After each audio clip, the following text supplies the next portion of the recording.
up? Y'all, it's your girl Sakina, and I'm back with another review. This is my review for Ready to Love. This is season 7, episode 8. Y'all, this episode just had me thrown for a whole loop. Like, what? We just gonna get into it, okay? So, it's the men's week to introduce the women to truth tellers. Now, the truth tellers could be family members, it could be a co-worker, it could be a best friend, it could be an ex. And when they said ex, I was like, oh Lord. But I mean, y'all know we usually do have the ex episodes, but now it's like this season, you know, they usually alternate what season. So like one season they may have the girls introduce the men to the ex, and then the next season the men have to introduce the girls to their ex. But this season, they decided to allow the men just to do whatever, co-worker, friend, ex, whoever. So, yeah, I just thought that was a little different. Anyway, we get down to these dates. We see Randall, his ex, Brittany, who is gorgeous, and the girls. The girls being Kayla, Jamala, and Trinika. Now, they're all there all together at the round table, and it's about to go down. Now, I thought that they were going to start staggering in, but no, they all came and sat down as a unit, as a group, okay? Because we know, like I said, Randall is the fill of the group. He got options. In his confessional, he was saying that Brittany was there for him at his lowest points and all of that, and one can ask, okay, so why y'all ain't together now? What happened? Why y'all didn't work out? So we did learn that they were together for 2 years, but according to Brittany, baby, they should have just stayed friends. It just did not work out for them. So Brittany wants to know the women's personal goals. So Kayla said that she wants to be a full-time entrepreneur. She wants a partner in that. Sis is trying to be a whole boss babe. And then Jamala, she says that she wants to help Ra organize his life. She's a good organizer, and she feels like she could be the person to help him with that, be his support system, and be his friend. Jamala, you do realize that this was supposed to be about your personal goals. So you mean to tell me your personal goal is to help him organize his calendar, organize his pantry, and do all of that? Girl, what? It's giving pick me. Oh, I'm so tired of that. I'm tired of this pick me energy that a lot of these women are carrying on this season. It's disgusting to me. So Kayla even says in her confessional, like, Jamala gives this very weird energy as if she could actually win him. Like, girl, have a seat, please. She always is. What she gives is that she's marking her territory on him. She has a very he's mine energy when it comes down to Ra. And girl, we done had enough. So Brittany then asks, okay, what do y'all not like about Randall? It do not say that he's perfect, because we know he's not. I said thank you for putting that out there, because somebody was going to try it. So Trinika says that his communication could be better. He has put forth effort in improving, but then she goes and says, he's an imperfect man, but I accept him flaws and all. Girl, accept me flaws and all, and that's why I love you.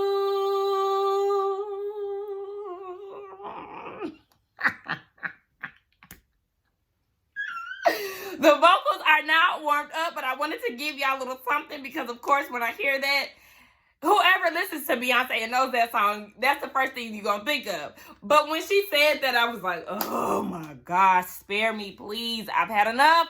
I've had enough. And I've had enough of this damn curl.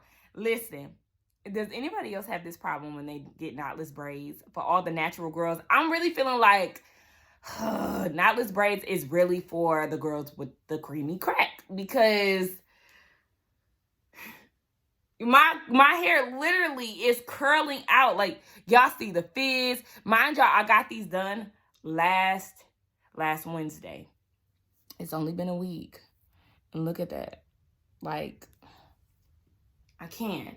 That's why I prefer faux locks, but y'all know I had to break up with faux locks, because faux locks was fucking up my crown, and I can't appreciate that. But you know what? We're not going to go into a rant, because that's not what we're here to do. We're here to talk about what the issues are with the girls and Randall. Anyway, Kayla wants Randall to open up more. She doesn't want to have to poke and pry for him to actually, you know, open up about some things. She just wants it to be natural. Jamala wants him to lay out his expectations because she has all of hers laid out. So they finally leave, and Brittany, gets to talking about who she likes and who she doesn't like. Before I get into that, I want to say that out of all three of the women, the only one that was not getting on my nerves and that was actually answering the questions naturally and not trying to be chose was Kayla. And I could appreciate that, because between Jamala and Trinika, they're definitely the pick-me's out of the group. We know Kaden has that as well. It's just too much. I'm just like, listen, y'all are literally trying to be chose as if this is like an actual race. Like, oh, pick me, pick me, pick me. I'm going to answer. So, I feel like I could be the best candidate. I want to answer to make sure that they know that I'm the best for him, instead of just letting it come out naturally and not trying to give the people what they think that we want to hear, Can't stand it. Over it. Get some water, because y'all real thirsty out here. So Brittany says that out of all three of the women, she does like Kayla's softness. She said that Trinika, she didn't feel like she was being her real self. And Jamala, when she asked about the personal goals, she gave a response in regards to Randall, and that was a red flag for her. I said, thank you, Brittany. We see each other. We are here. Like, girl, what? I did not like that, and I'm glad she was paying attention to what was going on in the room. Now, excuse me for some people who don't like when I eat on camera. I'm hungry. I had to give me a little blueberry. It is 1:52 in the afternoon, and baby ain't ate all day, okay? I'm hungry. I was too busy trying to get this stuff out for y'all. So anyway, we get down to the next day. There's Mike, his friend Yolanda, Kayla, and Brandy. Now, it's a strictly platonic relationship between Mike and Yolanda. It's kind of like brother and sister type of thing.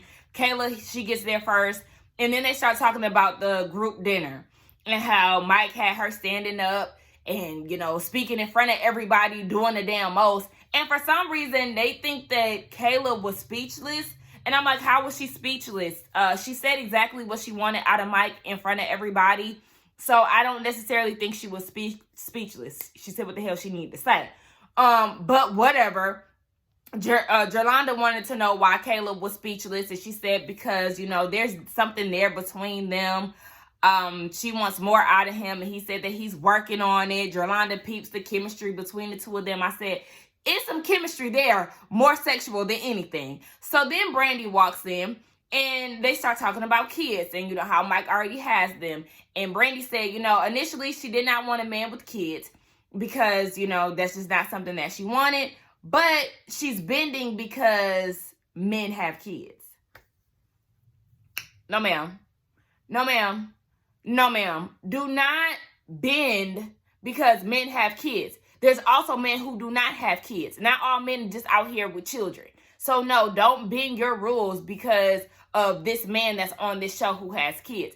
Girl, please. You can get what you want. Trust me. It just ain't here in this Ready to Love group. This group of people is just a terrible match. So girl, please stand firm in what you believe in. Kayla, she also was hesitant and really wasn't feeling it either.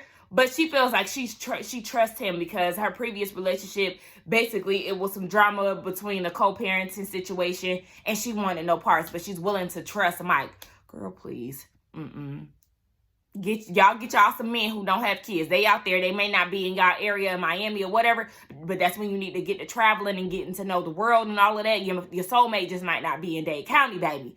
Anyway, Kayla leaves. Mike and Brandy, they get to, being real chummy with each other. Yolanda peeps the chemistry between the two of them. So once Brandy leaves, she was like, yeah, Brandy is definitely the one. She can see it because Mike is way more open with her.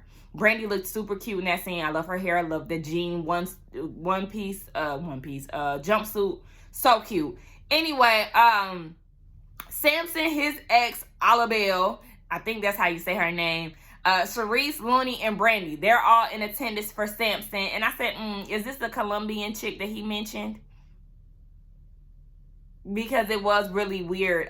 Y'all said that in the comments, and I thought it when he said it in the last episode, like, why did you have to mention her being Colombian? Like, what did that have to do with anything? Oh, Jesus, please hide. Get back there. Like, do I need to tuck you in my shirt, honey? Hold on. We need her to stay out the way. Get out the way. Anyway, yeah. And why is Brandy and Samson playing with each other? Like, y'all don't like each other like that. Please. I don't know if he was doing a favor, like, oh, she introduced me to her friend, so let me introduce her to my ex.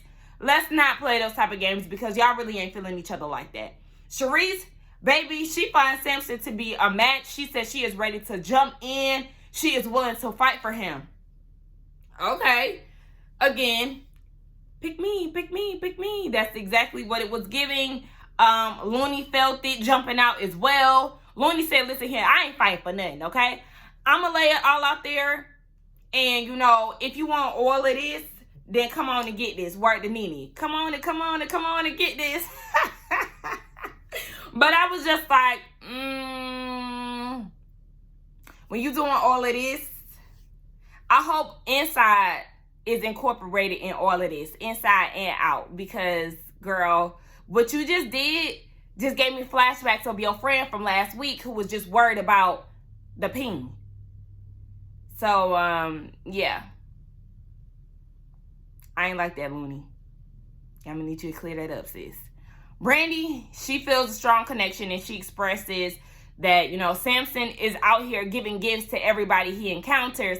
And she's like, that's not making me feel special. It's actually making me feel like I'm on the same level as everybody else. And I'm like, thank you. For some reason, Lil Baldhead in his confession was feeling some type of way, talking about Brandy needs to focus on them.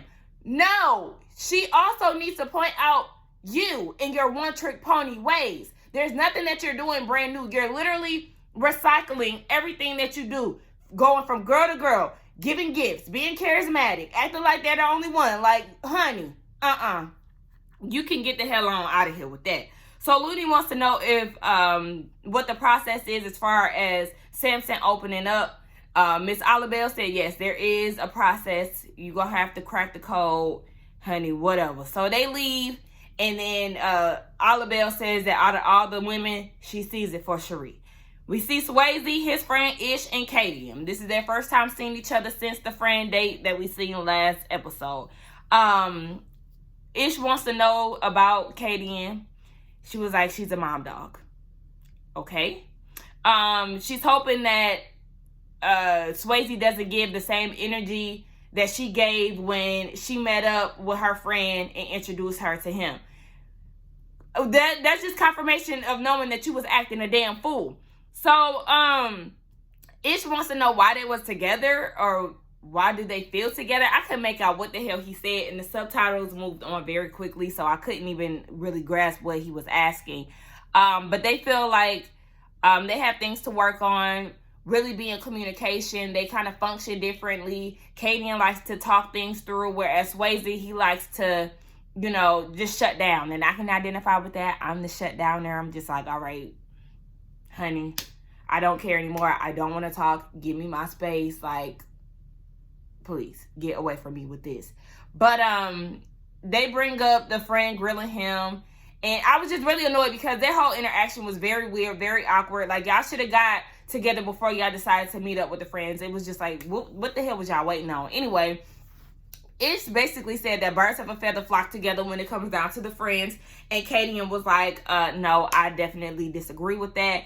And for me, I agree with it to a point. Like, yeah, I might not, me and my friend, we have similarities. Of course, that's what connected us.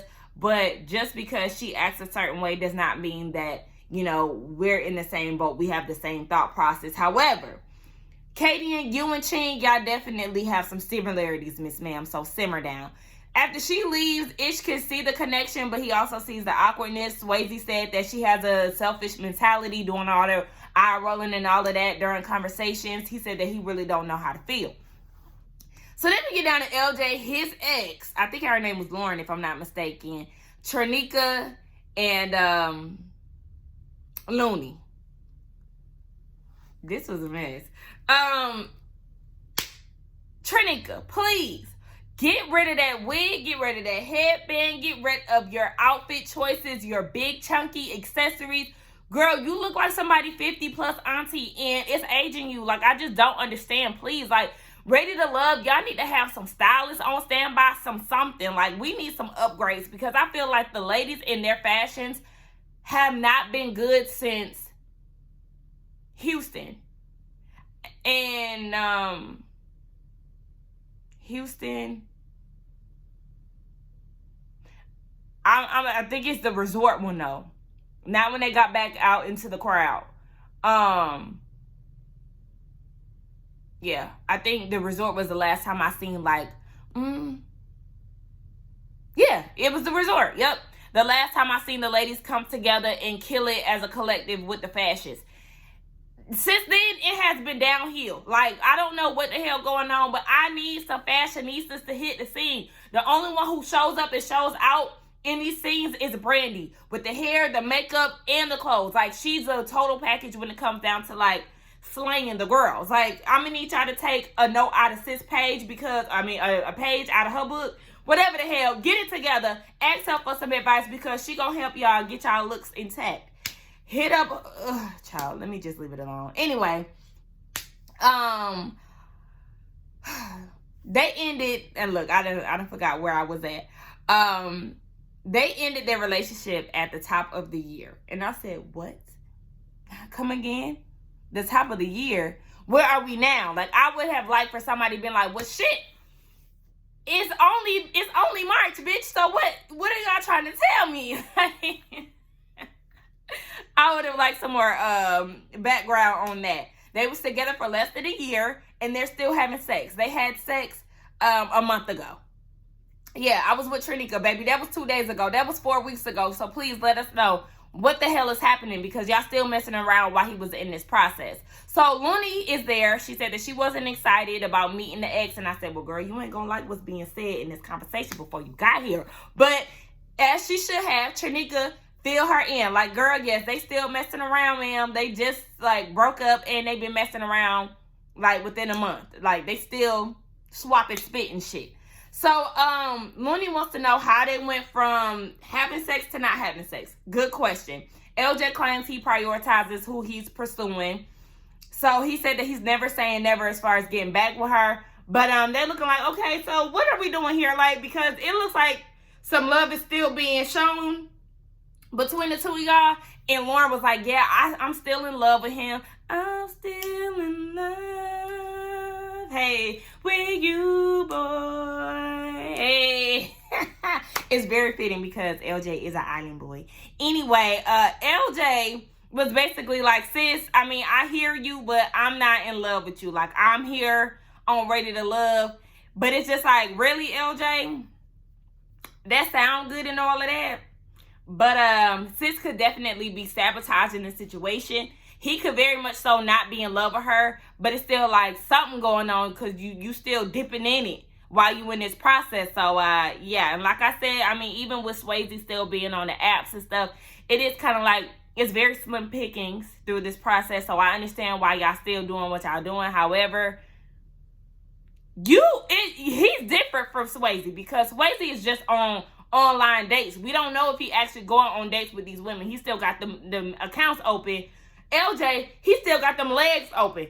It's too much. It's too much. It's too much. So I'm like, LJ, you real confident. Talk about, I feel like some of the guys, would be scared to bring their ex, but not me. Yeah, you were so confident, and that shit backfired. You did not work in your favor. And Trinity, I'm gonna have to get you together, because you sitting there talking about you was gonna be able to peep if he was BSing you and lying and all of that. But I'm like, it's real funny how you can all of a sudden spot BS, but you also wanted Justin to be on your roster. Girl, go ice your wrist and hush up. Anyway, after a week of meeting exes and, his tea being spilled, LJ wants to have a group sit down or a group get together with Katie and Mike and Sharice. And child, what the hell? It was definitely a weird group, but I guess they were the only ones who were available or something. Anywho, they haven't seen Mike since the group date. And Katie, and she gets to grilling him, asking him back-to-back questions and also answering the questions for him. And Mike is like, can you stop doing that? Like, you always doing that. Like, what's going on? He felt like she being messy. And we know that's just how she is as far as conversation. And it's definitely off-putting. And it's like, girl, relax. Like, chill. It's like, you already think that you know everything. So if you're going to answer the questions for me, why even ask me? Because you already got your mind made up on what you think it is. Like, girl, you're not even listening. So Sharice chimes in and was like, yeah, she definitely gives off aggressive. And Katie was like, baby, I'm not there to make friends. Like, that's just not what it is. But Sharice is like, you definitely said that you wanted us to be friends. I have the receipts. So quit lying. And Katie and next thing you know, they start going back and forth, child. Katie and Sharif, they both feel like Katie was being fake because Sharice had showed them a text of Katie saying that if they don't find any men in this process, at least they found each other. Like, sis was definitely trying to be Sharice's best friend, and she was like, oh yeah, I was definitely faking. I was just trying to play the game. Play the game? And Ready to Love, you don't necessarily have to be friends with anybody. So you saying that if y'all didn't get anything out of the process, at least y'all have each other, you are definitely serious. I don't understand why you were trying to act like you wasn't trying to be this girl's friend. Like, this is not the damn challenge. This is not Survivor. Like, you don't need to have allies on Ready to Love. So that's why I'm looking at her like, girl. Now, granted, sometimes you do need allies in this to get people out. Now that I'm saying that, because remember last season, or was it last season? Whatever, that one season that they worked together to get Camille out of there. Camille and her man. They did what needed to be done. But I feel like Katie was really trying to be her friend, but then she wanted to act like a little bitch. Anyway, they got to going back and forth. Katie start growling like a damn tiger. Sharice called her a bobblehead. It was so much going on in this scene. The men were confused. They were uncomfortable, but then they was laughing at the same time. Like, it was just a lot of cattiness going on, and I just didn't understand it. So we get down to Tommy's lounge, and the men look stressed the hell out. Tommy even mentioned it. But they start sharing their experiences, and LJ was talking about his recent mixings with his ex, and Tommy was like, now remember, she is an ex for a reason. But I'm kind of like, would you be this calm, cool, and collected if a woman told you that she was still dealing with her ex a month ago and a month into the process? I don't know. I just always side-eye Tommy now because he definitely lets the men get away with way more these days. So I'm not really sure if he would have gave the women the same energy. They start talking about who they're not interested in. Samson is not interested in Jamala. Mike is not interested in Sharice. LJ, Mike, and Randall are not interested in Looney. Swayze is not interested in Kayla, which is funny because they had an initial connection. Mike isn't interested in Tranika, and Samson and Swayze, they agree. And I'm like, okay, well, in this whole situation, I'm looking like, this not who y'all interested in? Okay. Well, who the hell gonna be in the bottom? I was definitely confused. But Tommy did let us know as well that next week is retreat week, so you already know it's gonna be some drama. So we get down to the bottom too. Why is it Tranika and Looney? When I tell y'all I was thrown for a loop, I was so confused by this. Like, what? What? Okay, so Mike and Tranika, they go on a date. And Tranika is not feeling it. You can see it on her face. Like, as soon as she walked in, I was like, ooh, sis got an attitude. And she did say, yeah, she already knew why she was here. She said, come on with it. Like, I ain't got time to waste. I already know why I'm here. I'm like, damn, you being a little rude, sis. Like, okay, you ain't got to give him all of that. So, Mike is saying that some of the men are having issues connecting with her. And she was like, let me stop you. I mean, I know that you just a messenger, but, baby, this is some bullshit because I already know that I've definitely put in my pick me work, okay? Somebody has to pick me. No, she didn't say that, but but basically. So, Tranika said that she ain't chasing nobody. I said, amen, okay, because we know this group of men, they like to be chased down the street. And baby, I ain't got the stamina for that type of shit. But they decided to let her stay. She is ready to love, and she was like, okay, because I was going to have to beat your ass, Mike. Like, I'm joking, but I'm for real. No, she didn't say that, but that's how she was acting. So we see Looney and Samson. Of course, we already know the one trick pony. What he does, he gives her with some flowers. They're yellow for joy and all of this. Trying to warm her up so he can shut her down. He was drawing it out. And I'm like, all right, can you hurry up? Like, at this point, I already knew she was going home because he was taking forever to get out what he needed to say. Looney got sent home, and Sis took it in stride. She was in good spirits. And this is where I had to get them together, because I'm like, I thought that it was going to be Katie and Sharice at the bottom. Like, why was Looney and Trinika at the bottom? Like I said, it doesn't make sense. They're picking people, and I don't know if they're doing this because they know retreat week is next week and it's going to be good for production, because we know both of the women are messy. Like, my predictions were way off. I was not seeing Looney and Trinika at the bottom. You could not tell me last week that Looney was going to go home this week. But I guess it makes sense because, I mean, her and Samson, they really don't have a connection. LJ wanted to connect with her, but she didn't want to connect with him. So it made sense. Trinika, I mean, the only person that she's really connecting with, as far as we see, is LJ. I mean, we know that she has Randall, but it's like, y'all really ain't doing too much of anything. So it's like, I guess. But at the same time, I was disappointed in the choices that they decided to make. So next week is retreat week. We know that a man has to get sent home. I would say Samson can go. Y'all know I would like Mike to go, but Brady's gonna save him. Hell, they might put LJ in the bottom again, because for some reason they keep putting him down there. When there's other people that could really go before him. I would say Samson, and I say Samson because nothing is original with him.